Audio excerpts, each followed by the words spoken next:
What's up, everybody? Welcome back to the Skyline Dude YouTube channel. Welcome back for a review of this 2019 Jeep Wrangler. Now, I've never owned a Jeep and never driven a Jeep. I've had this car for the last 3 days, so I want to give you guys my unbiased review on what I actually think about this Jeep, never being a Jeep owner myself. Now, as you can see, we are out here kind of in a secluded place here. So that's where I've been enjoying this Jeep the most, just kind of you know, cruising around where I couldn't normally go. If you guys have seen my other videos on my channel, you will know that, well, most of my cars are only a couple inches off the ground. So this is a big change. So let's do a quick walk around of this thing, take a look at the inside, and see what she's all about.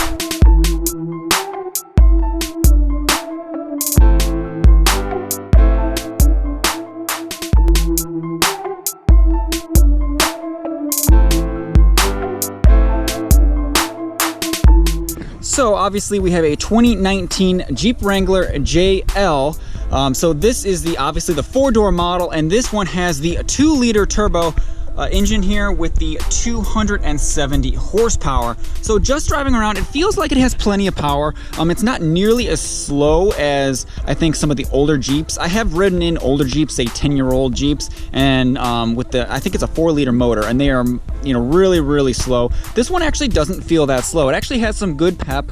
I think plenty of power for what this car needs normally. Back in the trunk here, we have plenty of space in the boot of this one here. We'll pop open that, pop open this. There's plenty of room back here for kind of all your stuff. You got a 12-volt outlet here in the back. Now, all of these seats do fold down to give you more cargo space, and obviously all of this can be removed. We got some screws here on the side, on both sides here, and some on the top over there to remove this whole thing. It's a decent amount of work, but what you can do that's not too much work is up here, these roof panels here. You can see there's kind of a break here. These roof panels do come off here, and that's pretty easy to do. There's just a couple latches, and both of these will come off. And actually, let's do that right now. So all you got to do here to take the top off here is do that one. We got 1, 2, and up here 3. You do the same thing here on the other side.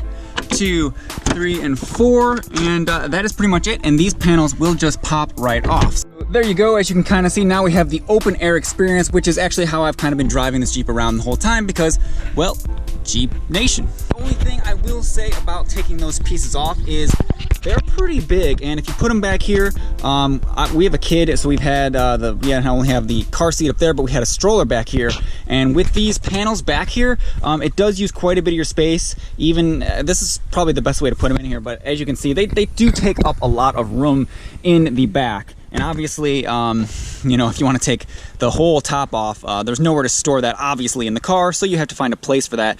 If it rains, I guess you're out of luck, but so that's the advantage of the soft top. Would be much easier to, you know, fold back into place, and you don't really have to worry about where to store the whole hard top. I do think that the hard top version does look a little bit better when the top is on it, so there's some trade-offs to both of them. So this particular model here is fitted with the 18-inch wheels. They do look pretty nice with the black inserts in the middle. They're wrapped in a 255/70 18-inch tire. So these are pretty beefy tires for a stock Jeep. They look good. They'll handle plenty of off-road terrain. I know a lot of people, obviously, the first thing that they do is going to be putting, you know, bigger tires and lifting this thing up. But from the factory, this is a nice look. I really like the design of this wheel. All right, so stepping into the cabin here, here's what the key looks like. Pretty much, it's actually it's a really big key. That's what I will say compared to a lot of the other cars. It's hard to, I mean, put it this way. Look at my hand and look at how big this key is. It's a big key. With this one is fitted with push button start here. So all you have to do is just have the key in the car. It actually is nice. We'll move these bottles out of the way. It has a slot right here, which is actually pretty convenient because it's made for the key. So you can just kind of leave it right there. So obviously we do have the push button start. So all you do is put your foot on the brake, push the button there, and she fires right up. So the gauges do look nice. It's got a nice digital display here in the middle. Has a bunch of different things you can do with it if you just keep scrolling through the features. It does have a cool pitch and roll setup, which, like I said, I'm a non-Jeep guy, so this to me is brand new. So that's pretty cool. But there's a bunch of settings in there you can go through. The screen is nice. It is a touch screen. It's pretty easy to maneuver. It's got all the basic things that you're going to need here on the bottom, but I will say that it has been pretty easy to navigate in that regard, and it's very responsive, so the touchscreen is pretty nice. Down here you have all your climate control buttons here and all that kind of stuff. This one does have dual zone climate control.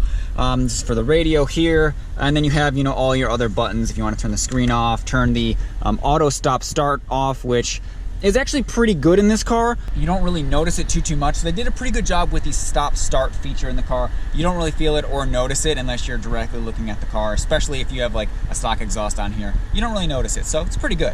This one is fitted with the 8-speed automatic transmission, which has been fine so far. It's pretty smooth. It drives really nice. A weird thing for me, not being a Jeep guy, is obviously that the doors come off. You really only have your power lock buttons here and the mirror buttons. You're used to seeing on the door, you know, your window buttons, but nope, they are over here right in the center. So you have auto down on both the driver and passenger side. The rears are just normal up and down. We have another 12-volt port here and a media port here for, you know, a USB, an auxiliary, and I'm not sure what the other one is, but you got that up front here as well.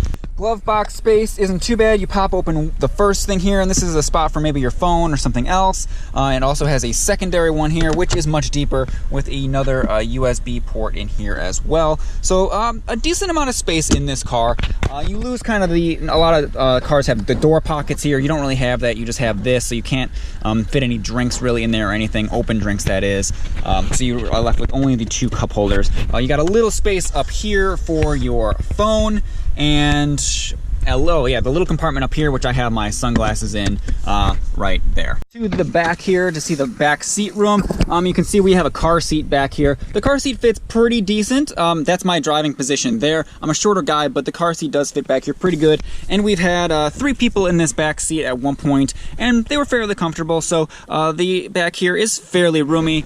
We do have the vents back here, you know, for the air, as well as the window buttons. And down here, I don't know if you guys can see it, but we do have the other USB ports, and well, we got some cup holders. So in my amateur experience, you can definitely tell that this car is catered to the Jeep enthusiast, being that, you know, all the body panels are, a lot of them are plastic. Obviously, you know, the car is made to be taken apart and to have fun with. So this is definitely a car for a Jeep lover, but it's not going to be for everybody that is looking for more a quiet, more, I guess, put together car. You're not going to quite get that with this Jeep because obviously all the body panels are made to come off. So it's a takeaway, but it is a fun car. Overall, the looks are good. It's kind of a classic Jeep look. There's not too much they've upgraded the design on. I mean, the front end does look better than the older Jeeps. The bumper on it looks nice. And overall, it's a good looking car. All right, so we're back in the cabin of the Jeep. Let's take it for a quick drive. So obviously we got the key in there, push button start. Gauges do a little nice dance for you. We will put it into D for drive. I just have it in the 2-wheel drive mode there. And let's do it.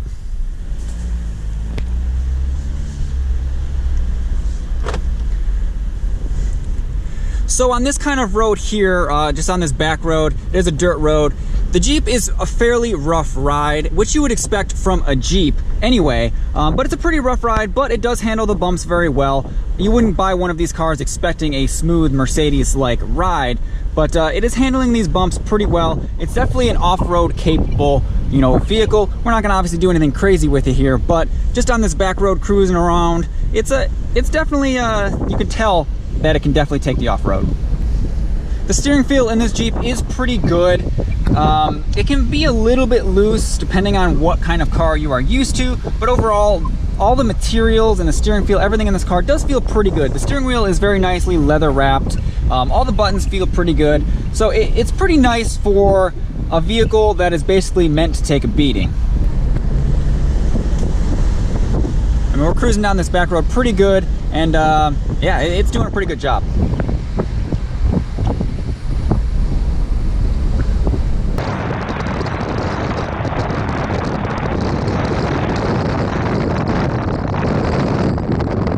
I will admit, this is kind of a lot of fun considering I can never do this in any of my cars, so it's definitely a change of pace. So, like I said, I'm a non-Jeep owner, so this is definitely a new experience for me, but I'll admit it is a little bit fun. Will it make me join Jeep Nation? Maybe one day. All right, so let's pull off on this main road here and do a little bit of a 0-60 test to see how that 270 horsepower really is. Let's take a dead stop here and go. All right. And 60. So that wasn't too bad. It got off the line pretty good. Like I said, for a Jeep, that's not too bad. You can definitely feel the turbo kick in. It feels like there's a slight bit of turbo lag. Nothing insane, but there's a little bit of lag, especially off the line like that. Another thing you do notice when you're driving is definitely the windshield is very small compared to most cars, as well as the dash. I mean, the dash is only about my hand's length. So the dash and the windshield are very small compared to normal cars. Let's shut her down here. So everybody, that's gonna do it for my kind of short review of this 2019 Jeep Wrangler. I will say that I have enjoyed the car for the time that I have had it. I do see the appeal of these cars now that I've kind of gotten behind one. Now, would I trade my Skyline for one? I don't think so, but you never know. Maybe if I ever get a new daily, a Jeep may be on the list. I will say I have gotten maybe, especially when we first got it, I've gotten Jeep Waves for days. So Subaru owners and Jeep owners with the Waves, thumbs up for that. So it is a really cool community, I can tell right off the bat. I have enjoyed this car. I would recommend picking one up if this is kind of like your thing. But that's going to do it for this review, guys. I hope you enjoyed it. If you did, don't forget to hit that like button. Please browse the channel, check out my other videos, and subscribe if you are new. I really appreciate that. That's going to do it for this video. Thank you for watching, and we'll catch you guys on the next one. Peace.